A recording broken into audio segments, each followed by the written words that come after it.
freak like to dance cause you dance like a pro. मैं नहीं बनती किसी की बीवी बीवी। तुझे तो दूसरों के मामलों में टांग अड़ाने की आदत पड़ गई है। जिनको मैं बहुत मानती हूँ, जिनसे मैं बेइंतहा प्यार करती हूँ, मतलब समझ लीजिए मैं इश्क ही करती हूँ ना उनसे। Hey everyone, welcome to Cine TV. You watching Cine TV Weekly Stars Gossip. आज के एपिसोड में हम बात करने वाले हैं रेखा के फैमिली बैकग्राउंड एंड उनके हिडन लव अफेयर्स के बारे में। रेखा जो कि साउथ से बिलोंग करती है, अपने करियर के स्टार्टिंग टाइम में ही हिंदी फिल्मों की तरफ कदम बढ़ा चुकी थी और खुद को as a Hindi actress establish कर दिया था। ये स्टार्टिंग टाइम से ही अपने सक्सेसफुल करियर, अपने निजी जिंदगी के उतार चढ़ाव एंड अजीबोगरीब इंटरव्यू की वजह से सुर्खियों पे बनी रहती थी एंड अभी के टाइम में भी इनके ऊपर भर भर के आर्टिकल लिखे जाते हैं। रेखा का जन्म एज भानु रेखा गणेशन 10 अक्टूबर 1954 को मद्रास, जो कि अभी के टाइम पे चेन्नई है, Tamil actor Gemini Ganesan and Telugu actress Pushpavali के यहाँ होता। वैसे तो रेखा अपनी पूरी लाइफ में रेखा के नाम से ही मशहूर रही है, बट रेखा को रेखा अग्रवाल के नाम से भी जाना जाता है। वो क्यों, आगे बताता हूँ। उससे पहले इनकी फैमिली बैकग्राउंड के बारे में जानते हैं, जो काफी ज्यादा पेचीदा और उलझा हुआ है। रेखा को अपने लाइफ में जन्म से ही उतार चढ़ाव देखने को मिलने लगे थे, या यूं कहा जाए कि उनका जन्म ही एक उतार चढ़ाव के कारण हुआ था। रेखा के मम्मी पापा ने बिना शादी के ही रेखा और उसकी बहन राधा को जन्म दे दिया था। रेखा के फादर रामास्वामी गणेशन, जो कि एक तमिल एक्टर थे, अपने स्टेज नेम जेमिनी गणेशन से मशहूर हुए। 19 साल की उम्र में इन्होंने अपनी पहली शादी की अलामेलू से, जिसे ये प्यार से बोजी कह के बुलाते थे। जेमिनी एंड अलामेलू की 4 बेटियां होती है, जिनमें से 3 रेवाठी, कमला एंड जयलक्ष्मी मेडिकल डॉक्टर होती है, जबकि चौथी Narayani the times of India की जर्नलिस्ट बनती है। जेमिनी अपनी पहली बीवी के होते हुए भी दूसरी शादी करते हैं सावित्री से, और इनसे जेमिनी को एक बेटी विजय चामुंडेश्वरी एंड एकमात्र बेटा सतीश कुमार होता है। जेमिनी की 2 बीवियां होने के बावजूद भी उनका और एक एक्स्ट्रा अफेयर चल रहा था।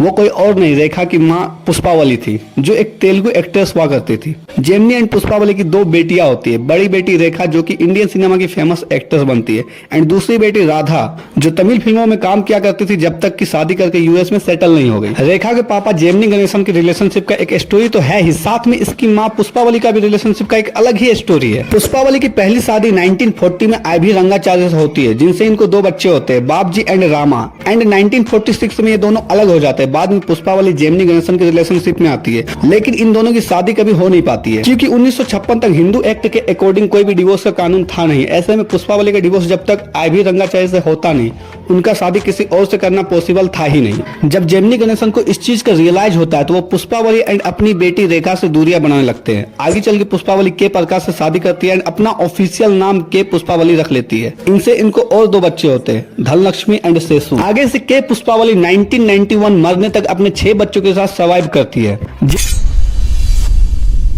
जितना रेखा के मम्मी पापा का लव अफेयर उलझा हुआ था, उससे कई गुना ज्यादा उलझा हुआ रेखा का लव अफेयर रहा है। रेखा का बॉलीवुड में कदम रखते ही ना जाने कितनों के साथ इनका नाम जोड़ा गया, लेकिन आज तक कोई भी ऐसा नहीं मिला जो कि रेखा के साथ कांधे से कांधा मिला के खड़ा हो सके।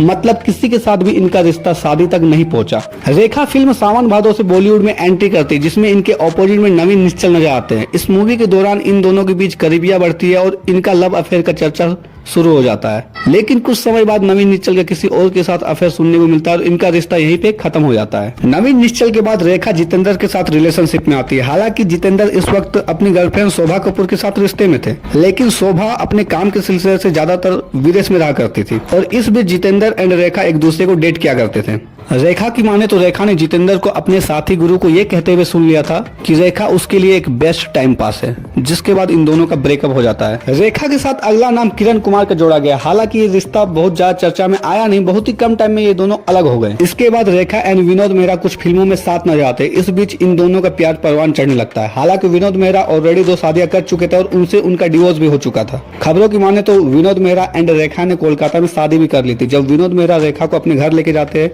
तो उनकी माँ रेखा को एक्सेप्ट करने से मना कर देती है, जिसके बाद इन दोनों का रिश्ता खत्म हो जाता है। लेकिन रेखा ने इस शादी के बाद का हमेशा इनकार किया है। 1976 फिल्म 2 अनजाने, इस मूवी में अमिताभ बच्चन और रेखा एक साथ नजर आते हैं। रेखा अमिताभ बच्चन के पर्सनालिटी से इतना ज्यादा खुश होती है कि उसे अपने प्यार में लाने के लिए रेखा अपने लुक और फिटनेस पे फोकस करना शुरू कर देती है और अपने आप में एक ऐसा ट्रांसफॉर्मेशन लाती है कि इंडस्ट्री के लोग रेखा को देख के एक पल के लिए चौंक जाते हैं। एंड फाइनली वो दिन भी आ जाता है जब अमिताभ बच्चन और रेखा एक दूसरे के प्यार में पड़ जाते हैं और इन दोनों के अफेयर के चर्चे पूरे इंडस्ट्री में हवा की तरह फैल जाती है। हालांकि अमिताभ बच्चन 1973 में ऑलरेडी जया बच्चन से शादी कर चुके होते हैं।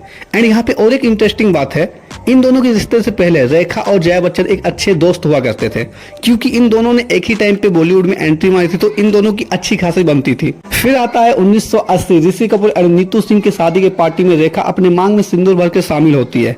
इस पार्टी में अमिताभ बच्चन और जया बच्चन भी शामिल होते हैं। रेखा का ये अवतार देखने के बाद लोगों ने एक तरह का कंफर्मेशन स्टाम्प लगा दिया था कि मानो या ना मानो अमिताभ बच्चन और रेखा ने शादी कर ली है। खबरों की माने तो इस घटना के बाद जया बच्चन तिलमिला उठती है और एक दिन अमिताभ बच्चन के गैर मौजूदगी में जया बच्चन रेखा को डिनर पे बुलाती है और खूब खरी खोटी सुनाती है। एंड रेखा के जाते जाते जया बच्चन उसे धमकाते हुए कहती है कि चाहे कुछ भी हो जाए, जया बच्चन अमिताभ बच्चन को नहीं छोड़ने वाली है। एंड इस इंसिडेंट के बाद अमिताभ बच्चन और रेखा का चैप्टर एक तरह से क्लोज ही हो गया। हालांकि वो अलग सी बात है कि आज के टाइम में भी अमिताभ बच्चन और रेखा को लोग एज हस्बैंड वाइफ इमेजिन करते हैं। अगर तुम भी कुछ ऐसा ही सोचते हो तो कमेंट करके जरूर बताना। 1990 रेखा ने मुंबई के एक बिजनेसमैन मुकेश अग्रवाल से शादी कर ली और यही वो वजह थी जिसके वजह से रेखा को रेखा अग्रवाल के नाम से भी जाना जाता है। इनके शादी के 7 महीने बाद ही रेखा जब लंदन में थी, मुकेश अग्रवाल ने सुसाइड करके अपनी जान दे दी और एक बार फिर रेखा अकेली पड़ गई। पहले अमिताभ बच्चन से रिश्ता टूटना, फिर पति का इस तरह का मौत होना। रेखा अब खुद को अकेला रखने का ठान चुकी थी और अपना पूरा फोकस अपने काम पे लगा चुकी थी और इस वक्त रेखा अपने करियर में सफलता के अलग लेवल की ऊंचाइयों को छूते हुए नजर आ रही थी। 1996 अस्मिता पटेल के मरने के बाद राज बब्बर अकेला पड़ चुके थे। कुछ समय बाद राज बब्बर और रेखा की कुछ फिल्में आनी शुरू हुई। इन दोनों ने टाइम स्पेंड करना शुरू किया और अपनी अपनी आप बीती एक दूसरे के साथ शेयर करना शुरू किया। इन दोनों के बीच नजदीकियां बढ़ने लगी, लेकिन इस बार रेखा अपने रिलेशनशिप को लेकर सतर्क थी। उसने मौका देखते ही राज बब्बर के सामने अपने शादी का प्रस्ताव रख दिया। इसके लिए राज बब्बर तैयार नहीं हो पाए और इन दोनों का रिलेशन एक शॉर्ट टर्म में खत्म हो जाता है। इसी साल खिलाड़ियों और खिलाड़ी में काम करते वक्त रेखा का नाम अपने से 13 साल के छोटे एक्टर अक्षय कुमार के साथ जोड़ा जाने लगा। हालांकि ना ही अक्षय कुमार ने और ना ही रेखा ने इस रिलेशनशिप के बारे में कभी भी किसी तरह की बात मीडिया में रखी है। लेकिन रवीना टंडन, जो कि इस टाइम पे अक्षय कुमार को डेट कर रही थी, अक्षय कुमार से ब्रेकअप होने के बाद एक इंटरव्यू में रवीना टंडन कहती है कि अक्षय कुमार और रेखा को उसने रंगे हाथों पकड़ा था। यहाँ तक कि रेखा का रिलेशनशिप उसकी फीमेल सेक्रेटरी फरजाना के साथ भी रह चुका है। Rekha and Farzana live in relationship में कई साल बिता चुके हैं। एक टाइम पे रेखा और संजय दत्त के अफेयर के भी चर्चे होने लगे थे और जब ये बात संजय दत्त की मां नरगिस के कानों में टकराती है तो वो रेखा को मर्द फांसने वाली डायन तक कह डाली थी।